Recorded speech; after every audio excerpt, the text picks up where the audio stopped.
Hi, my name is Chico Fernandez. I started fly fishing around 1956 in Cuba. My father had bought a new yacht, and he decided to bring an American captain to handle the yacht's business.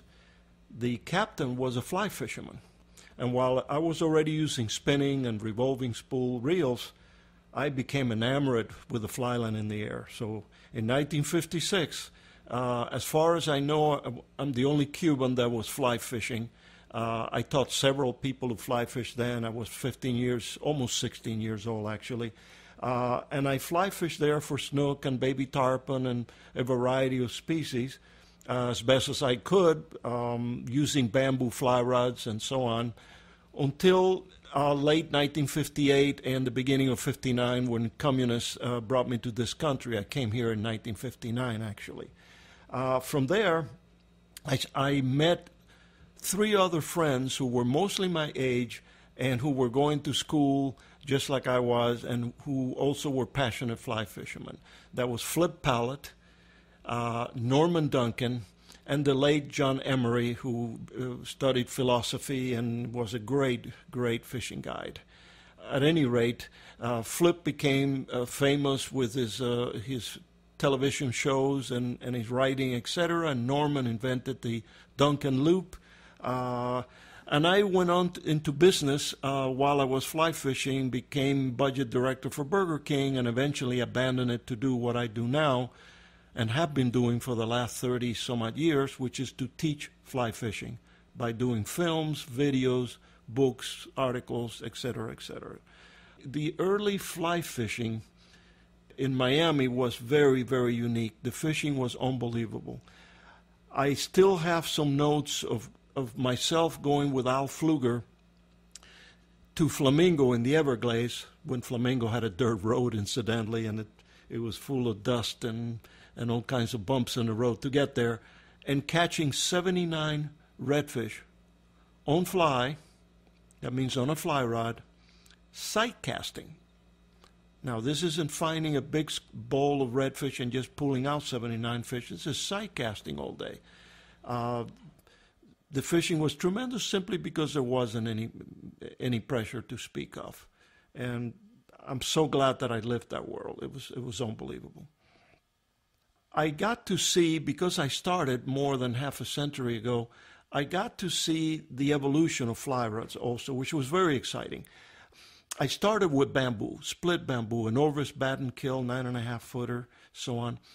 And I saw the evolution to glass. I remember Flip Pallett and I holding on to bamboo, saying if it doesn't grow on a tree, why, it isn't a fly rod, and all of this. And we hated fiberglass. But eventually, someone that Flip and I will eventually meet, around 1962, 63, I don't remember the exact year, but it was just before the Beatles came in and destroyed rock and roll, and while Jerry Lee Lewis and John Coltrane were still very famous. Jimmy Green in California invented the internal ferrule, and all of a sudden fiberglass rods did not need a metal ferrule. Bamboo did. So if they were light before, they were super light in the hand now. It was all glass. Within weeks, Flip and I abandoned the it needs to grow on trees to be a fly rod, and we went to fiberglass. And fiberglass had, of course, its innovations and so on. And Flip and I and the rest of us used glass all through the 60s. It was then, incidentally, when we started catching 100-pound tarpon on fly. Before, with bamboo, we would hook them, bother them, molest them, aggravated them. They'd resort to violence. But we could pull with very little pressure, 2-3 pounds of pressure. So the fights lasted hours and hours. Some guys, after pulling 12 hours, were hospitalized at Fisherman's Hospital in the Keys. It was all an adventure, a tale, but there were no photographs. When glass came along, all of a sudden, not only was the rod much stiffer, but it was incredibly tough.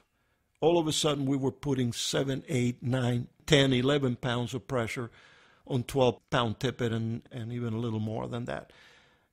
And all of a sudden, we started landing tarpon. 80 pounds, 100. We caught some that may have been 150, very large fish. The whole world changed. We started catching big amberjacks. We teased them and caught them on fly. Incidentally, the first amberjack caught on fly was caught by Al Pfluger. He and I went out to the reef, teased one up with a live blue runner, and Al was always fast on the fly rod. He made the cast while I was teasing and hooked the fish, and we landed him. I don't remember the exact weight, but I think the fish was right at 40 pounds or so. I think it was like 41 pounds. Later, we went in the late 60s, no, early 70s, we went to graphite. Boron was there for a few months, but graphite, while much more brittle, had a higher modulus, and all of a sudden we could cast further, and the rods were lighter. All of this, it sounds like an improvement, and in a way it is. Third and fourth generation graphites today are extremely light and but you know what?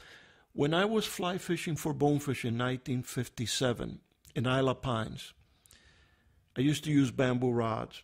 I could cast 70, 80 feet maybe not even that, maybe 60, 70 feet. I weighed after the bonefish. I got within 30, 40, 50 feet, and I caught some. Today, in the 21st century, I can cast over 100 feet when I'm right, when everything's just right. And I still wade in the water, cast 30, 40, 50 feet, and catch the bonefish. Because it was about approach. It was about getting very close. It was about getting so close that you could see the eyeballs on the bonefish, that you could see his body language moving. It wasn't about making a 100-foot cast. I've caught bonefish making a 100-foot cast on a school of bonefish going away, and it looked kind of neat and everything. But the real thing is making the approach real close, where your throat is dry, and your hands are sweaty, and your heart is pumping, and the fish is and you hear the splash of the tail, and you're 45 feet away, and you could make that cast with almost anything. Sure, use graphite. It's nice and light. I'm not advocating you get a 50-year or 60-year-old bamboo rod. I'm just saying the basics are still the basic. The best approach is still made with a push pole. You get a stick and you push the boat with a stick, for crying out loud. But you know what? It is so quiet. It's like a walk in the woods. You see everything. If you ran it through the woods with a motorcycle making sounds and noises and maybe hearing the radio at the same time at 40 miles an hour, you wouldn't see the woods. But someone taking a walk in the woods would see it, and so would someone poling the flats in a skiff or poling the backwaters in a canoe. Basics are basics. You learn after all these years that nothing has really changed that much. As much as I still miss the old days and the old ways, one, because the fishing was fantastic, two, because there weren't as many people fishing, but three, because I'm sure I remember only the good days, the days that I went and didn't catch anything. I don't remember, of course. But today we're in the 21st century. Things have changed. The amount of people fly fishing, let alone fishing, are not just tenfold, but are 100-fold from what I used to fish in the Keys and in the Tamiami Trail. As a matter of fact, it used to be that if I fished in the Keys or in the Tamiami Trail for snook, and I saw someone pulling a boat with a fly rod, the chances were 99 out of 100 I knew the person intimately. Today, of course, that wouldn't be the case. So, my point being, there are more and more people today fly fishing. We can't take the attitude we took in the old days. Not only do we need to release the fish, that's not enough. We got to do more than return the fish back, and we got to do more than pick up the garbage of someone else and make sure we have a garbage can in our boat and bring our own cans and garbage home. I think if you're a fly fisherman today, you owe it to yourself and to the rest of us to participate either financially or with your time or both in one of the many organizations that are trying to help the environment. BTU, Bonefish and Tarpon Unlimited, comes to mind, but there's a great varieties of others, and even IGFA and many others that are there for the purpose of conservation. If you're a fly fisherman today, I think that you need to contribute to at least one, but maybe two or three or four. I mean, think about this. You can contribute $50 a year.